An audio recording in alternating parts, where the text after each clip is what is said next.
인간은 두 다리로 꼿꼿하게 높이 서서 늠름하게 걷습니다.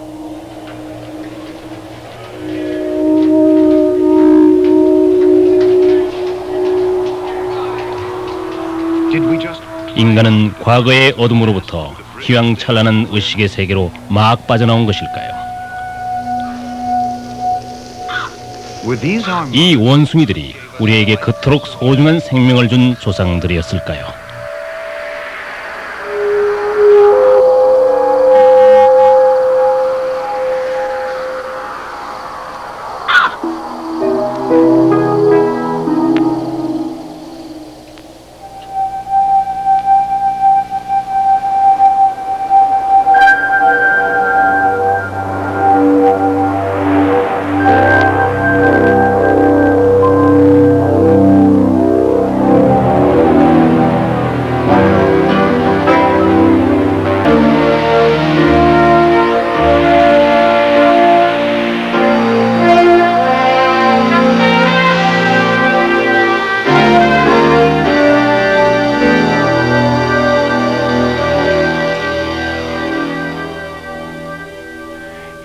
여기 오래된 강 자갈 속에서 찰스 도슨 씨가 1912년에서 1913년 사이에 필트다운인의 두개골 화석을 발견했습니다.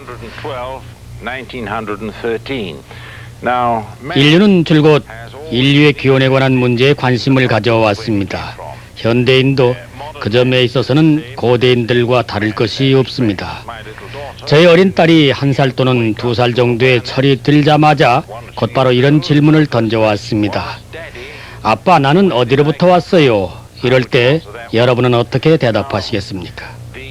대개의 유물론자들과 생물학자들은 인간이 동물로부터 진화에 의해 생겨났다고 말하며 동물과 인간 사이를 연결시킬 수 있는 빠진 고리를 찾기 위해 노력해 왔습니다. 오늘날 빠진 고리에 대해서는 별로 말하지 않으며 공통의 조상을 이야기합니다. 물론 진화론을 증명하고 확고부동하게 하기 위해서는 그에 따른 증거가 필요했습니다. 증거가 나타나지 않는 때에는 아마도 농담 삼아서 그랬는지는 모르지만은 몇몇 과학자들은 그 증거를 조작하기도 했습니다. 이제 여러분들은 필트다운 두개골을 가지고 어떻게 원숭이와 인간의 중간 단계의 증거를 조작하였는가를 볼 것입니다. 필트다운의 두개골은 인간의 것이었으며 그 턱은 손질된 원숭이의 턱이었습니다. 그것은 지난 35년 동안 소위 중간 단계로 여겨져 왔었지만은 대형 박물관의 관계자들에 의해 단지 원숭이의 턱뼈와 인간의 두개골을 맞춰 놓은 것에 불과하다는 어처구니 없는 사실이 밝혀졌습니다. 이와 똑같은 종류의 사건으로 네브라스카인이라든가 그 밖에 여러 개가 있었지만은 지금에 와서 그런 위조품들에 대해서는 세세하게 얘기하고 싶지가 않으며 다만 인간과 동물의 중간 단계에 대해서 좀 더 신빙성 있게 여겨지는 증거들을 살펴보도록 하겠습니다. 세계의 도처에서 사람들은 인간이 동물계로부터 진화된 것이라는 결정적인 증거를 찾기 위하여 오랜 세월 동안 노력하여 왔습니다. 처음에는 사람들이 네안데르탈인을 빠진 고리의 후보감으로 아주 적합하다고 생각했었지만 오늘날에 와서는 누구라도 네안데르탈인이 완전한 인간이었다고 알고 있습니다. 빠진 고리의 후보로서 오늘날 가장 널리 알려진 것 가운데 하나가 아프리카에서 발견되었습니다.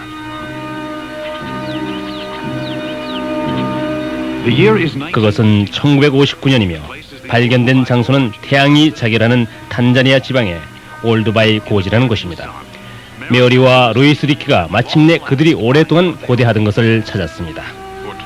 무려 28년 동안 이 지역에서 화석 발굴 작업을 펼친 끝에 드디어 화석 유골들을 발견했으며 이것을 오스트랄로피데쿠스라고 이름 지었습니다. 1974년에 아프리카의 보다 북쪽에서 도날드 요한슨이 또 다른 오스트랄로피데쿠스의 뼈들을 발견했으며 이 골격을 루시라고 이름 지었습니다.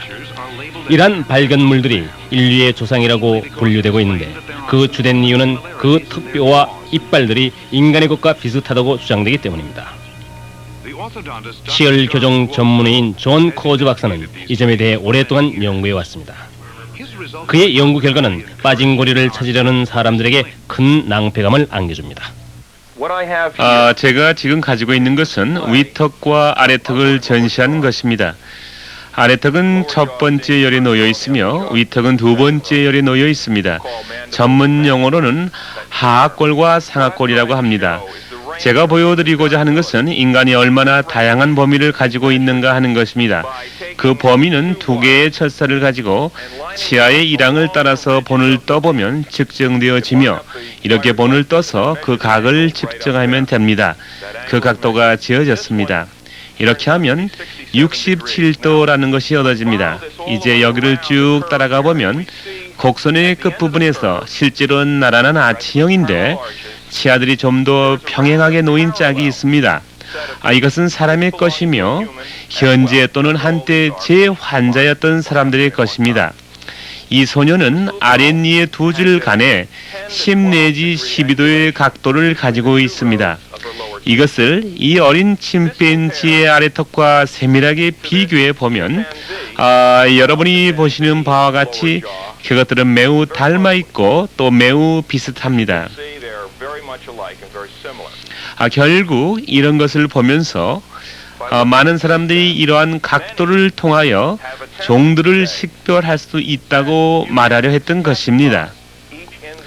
제 의견으로는 인간의 다양성의 범위가 넓기 때문에 위턱 또는 아래턱을 발견하고서 그것으로부터 어떠한 특별한 종이다라고 측정하기는 매우 어려운 일입니다.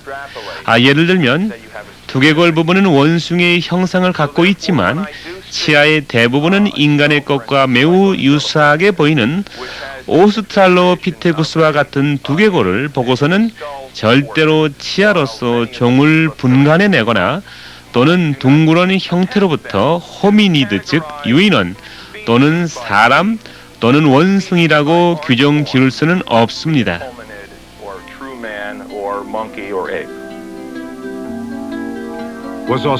오스트랄로피테쿠스는 현대인의 조상 중에 하나였을까요? 런던으로 가서 원숭이와 인간 화석의 권위자인 말콤 바우덴 박사의 의견을 들어보기로 하겠습니다. 이 오스트랄로피테신의 뼈에 대해 많은 측정을 했었으며 그것들을 원숭이에 대한 측정치들과 인간 즉 호모사피엔스의 측정치들과 컴퓨터를 사용해 비교해 보았습니다. 그러나 연구 결과가 나올 때마다 그것이 인간의 측정치보다는 원숭이의 측정치에 더 가깝다는 결과가 나왔습니다. 사실 이러한 실험과 측정을 수행했던 옥스나드는 오스트랄로피테신과 호모사피엔스 사이에 어떠한 연결고리가 있으리라 생각되지 않는다는 결론을 내리기에 이르렀습니다. 이 결론은 솔로 주카만경의 연구 결과에 의해서도 뒷받침되고 있습니다. 그분은 이들 오스트랄로피테신의 뼈에 대해 수많은 조사와 측정과 시험을 수행했습니다. 그리고 오스트랄로피테신이라는 연결고리는 확고한 사실에 근거한 것이 아니라 단지 추측에 근거한 것이라고 말했습니다. 오스트랄로피테쿠스는 단지 멸종된 원숭이의 한 종류에 지나지 않으며 그 이상의 아무것도 아닌 증거가 분명하게 보입니다. 오스트랄로피테쿠스라는 이름도 사실은 남쪽의 원숭이라는 뜻입니다.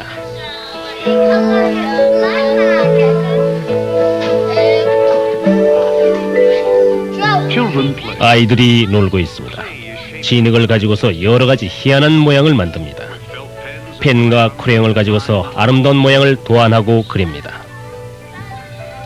이 아이들이 나중에 어른이 되어서도 여전히 멋있는 집을 짓기 위해 계약서를 꾸미고 설계도를 그립니다. 거대한 도시를 계획하여 건설하고 그곳에서 수많은 이웃들과 더불어 삽니다.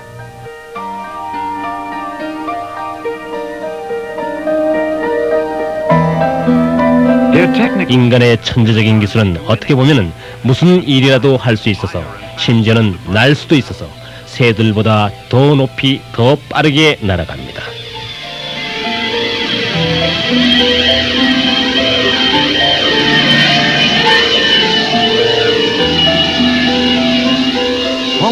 호모 사피엔스, 현대인. 과연 어디로부터 왔을까요? 리키에 의해서 탄자니아에서 발견되었고 요한슨에 의해서 이디오피아에서 발견되는 등 아프리카에서 발견된 오스트랄로피테쿠스 이외에도 한때는 인간과 원숭이의 중간재, 즉 호모 이렉투스라고 생각됐던 종의 유물들이 있습니다. 1920년과 1940년도 사이에 북경 근처에서 몇 개의 화석이 발견됐고 피테칸 트로푸스 북경 원인으로 분류됐습니다. 그러나 나중에 호모 이렉투스로 재명명됐습니다. 발견된 것들은 14개가량의 두개골 또는 두개골 조각들이 주된 것이었습니다. 그 중에 겨우 5개만이 재구성으로 뇌의 용량을 알아낼 수 있는 것이었습니다. 이 그림이 그 두개골들 중에서 비교적 완전한 것입니다. 이 두개골은 11번째의 것으로서 여기에 여러분이 보시는 바와 같이 부서진 조각 사이에 석고가 사용되었습니다. 특히 이 두개골은 몇 피트 떨어진 곳에 있던 얼굴뼈를 가지고 덧붙인 것입니다. 이 두개골은 완전히 재구성되긴 하였지만은 이 턱뼈는 80피트나 높은 곳에서 묻혀있던 것입니다. 여자의 얼굴은 그 기본적인 두개골을 모델로 한 것이었습니다. 그 두개골의 이름은 넬리라고 지어졌습니다. 현재 이 사진과 이 재구성물들은 큰 명성을 얻고 있습니다. 그러나 얼마나 많은 사람들이 이것이 매우 심하게 파손된 두개골들을 근거로 재구성된 것이라는 사실을 알고 있을까요?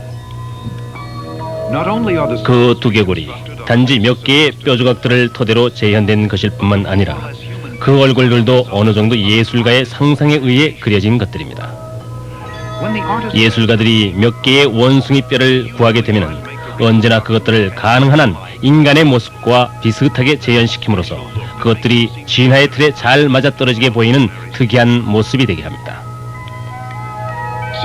마찬가지로 예술가들은 종종 인간의 뼈들을 가지고도 가능한 한 원숭이처럼 보이도록 자유스럽게 창작하기도 합니다.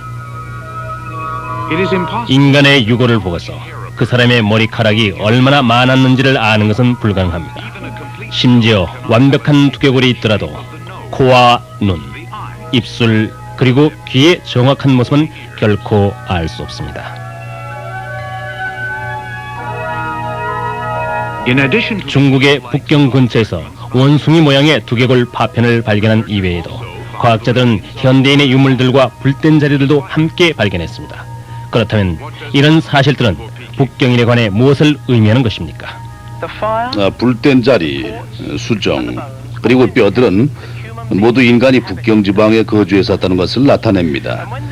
그리고 이 사람들이 고기를 구하기 위해서 숲으로 사냥을 나갔을 때 영양과 술록, 그리고 그 밖에 그곳에 있던 다른 것들을 잡아서 식량으로 삼기 위하여 동굴로 가져왔을 것입니다.